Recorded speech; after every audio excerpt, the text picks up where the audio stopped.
Pembantaian Suyama, kisah nyata pria Jepang yang melakukan pembunuhan biadab akibat menderita penyakit TBC. Pada tahun 1938, Musuo Toi membunuh banyak orang di desa Kamo dekat Suyama, Jepang. Peristiwa yang menggegerkan ini membuat seluruh masyarakat Jepang berkabung. Tindakan ini mengejutkan dan dilakukan oleh Musuo Toi, seorang pria dengan berpenyakit mental yang mengira orang-orang di desa tidak menyukainya karena dia didiagnosis menderita TBC setahun sebelumnya. Jadi, ini adalah pembunuhan besar-besaran untuk membalas dendam. Toi melakukannya dengan senapan, kapak, dan katana yang merupakan pedang tradisional Jepang. Toi membunuh 30 orang sebelum akhirnya menghabisi nyawanya sendiri. Hingga saat ini, pembantaian Suyama adalah salah satu pembunuhan massal paling mengerikan dalam sejarah Jepang.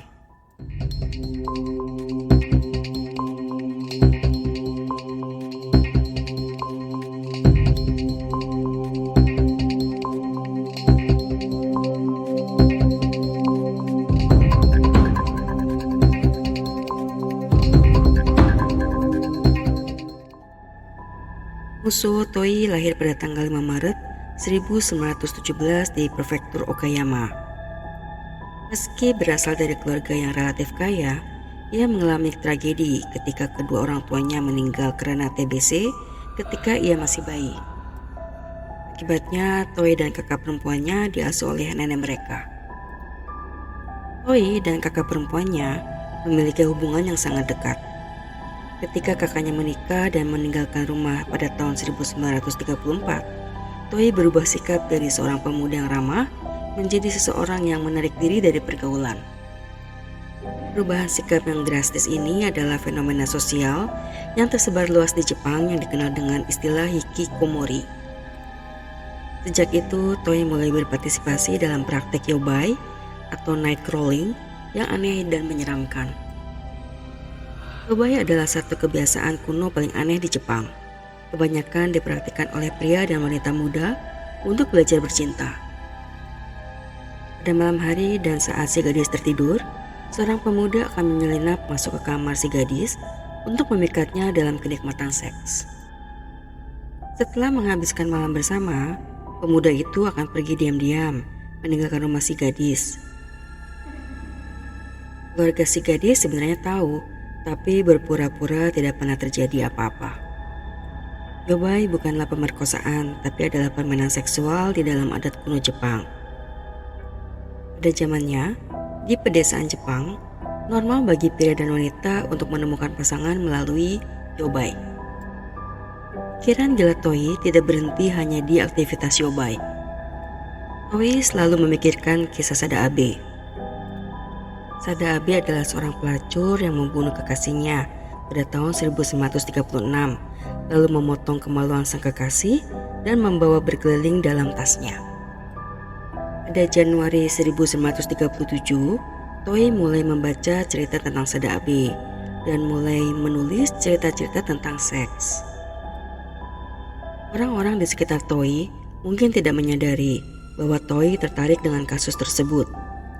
Kasus Sada Abe merupakan berita sensasional di tahun itu. Pada Mei 1937, Toi menderita TBC, penyakit yang sama yang membunuh kedua orang tuanya. Kemudian Toi ditolak dari dinas militer karena menderita TBC. Menderita TBC dianggap sebagai kondisi yang fatal pada saat itu, dan akibatnya para wanita mulai menolak pendekatan seksualnya. Meski berhubungan seks dengan beberapa wanita, Toi yakin mereka membencinya karena hiperseksualitasnya. Toi tampak kesal dengan ketidakmampuannya untuk berpartisipasi dalam yobai, dan dia mulai merasa kesepian, kesendirian, dan terbuang. Toi perlahan tapi pasti menjadi gila. Diagnosa TBC yang diterimanya seolah-olah membuatnya divonis mati. Toi mengira ia akan mati karena penyakit TBC. Jadi ia mulai membuat rencana untuk membalas orang-orang di desa yang menurutnya telah berbuat salah kepadanya. Dalam catatannya yang ia tinggalkan sebelum ia bunuh diri, ia menceritakan tentang bagaimana TBC membuatnya menjadi orang buangan. Toi berpikir karena sebentar lagi ia akan mati karena TBC, jadi tidak ada salahnya ia membantai orang-orang yang dibencinya terlebih dahulu sebelum dia mati. Toi mulai memikirkan rencana pembantaian itu dan mulai mengumpulkan senjata berminggu-minggu atau bahkan berbulan-bulan sebelum pembantaian. Dalam catatan yang dibuatnya, Toi mengatakan bahwa setelah tetangganya mengetahui Toi terkena TBC, mereka mulai memperlakukannya dengan buruk. Toi membuat keputusan untuk membunuh sebanyak mungkin orang di desanya. Tapi dia ingin menunggu sampai para wanita desa pulang. Dalam tulisannya, Toi menyatakan bahwa dia sedih karena tidak bisa menembak semua orang. Sebab jika dia membunuh semua orang, berarti Toi membunuh orang yang dianggap tidak bersalah. Terakhir, dia menulis bahwa neneknya juga harus mati dalam pembantaian itu karena dia tidak ingin neneknya hidup dengan rasa malu atas apa yang telah ia lakukan. Salah satu hal yang paling tragis dari kejadian ini adalah fakta bahwa sebenarnya pembantaian Suyama dapat dihentikan. Sebelum kejadian, semua warga tahu bahwa kesehatan mental dan fisik Toi semakin memburuk dan tidak ada yang meragukan bahwa dia adalah pemuda yang frustasi dan gelisah. Tak seorang pun di desa yang bisa membayangkan bahwa Toi akan melakukan sesuatu yang begitu buruk. Toi merencanakan untuk membunuh banyak orang selama berhari-hari sebelum akhirnya dia melakukannya. Toi juga tidak menyembunyikan fakta bahwa dia benci pada beberapa orang di Kamo dan dia memberitahu beberapa tetangga tentang rencananya. Beberapa orang tetangga cukup khawatir dan memanggil polisi. Lalu polisi mengambil dan mencabut izin kepemilikan senjata Toi. Akibatnya, Toi tahu dia tidak bisa mempercayai siapapun, sehingga dia tutup mulut. Dalam diamnya, Toi menyiapkan pedang dan senjata Browning gun secara diam-diam. Tidak ada yang tahu dari mana Toi mendapatkan senjata-senjata itu. Toi bertekad untuk menggunakan senjatanya untuk membunuh orang-orang yang tidak dia percayai. Mungkin Toi sudah memiliki pistol dan bisa menyembunyikannya dari polisi. Banyak orang berpikir setelah kejadian itu bahwa seharusnya polisi mengurung Toi karena melanggar hukum dan ini akan menyelamatkan banyak nyawa. Polisi memiliki kesempatan untuk menangkap Toi sewaktu menyita senjata milik Toi, tapi polisi tidak melakukannya. Toi merencanakan pembunuhan besar-besaran dengan hati-hati sehingga sebanyak mungkin orang akan mati. Toi menyiapkan senjatanya yaitu senapan, kapak, dan pedang secara diam-diam dan menunggu sampai malam untuk memulai. Pada tanggal 20 Mei 1938 di malam hari, Toi memutus kabel listrik ke desa Kamo, membuat seluruh desa gelap gulita. Dia kemudian menunggu. Ini hari tanggal 21 Mei sekitar pukul 1:30, Toi memulai pembunuhan besar-besaran dengan memenggal kepala neneknya dengan kapak. Selanjutnya dia meletakkan 2 obor listrik di kepalanya dan merayap melewati desa seperti seorang pemuda sedang bermain yobai.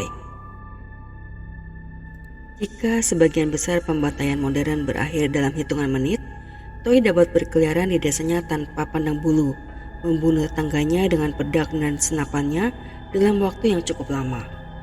Secara total, pembantaian ini berdurasi sekitar 90 menit. Toi membunuh 29 orang tetangganya, sehingga total kematian menjadi 30 orang.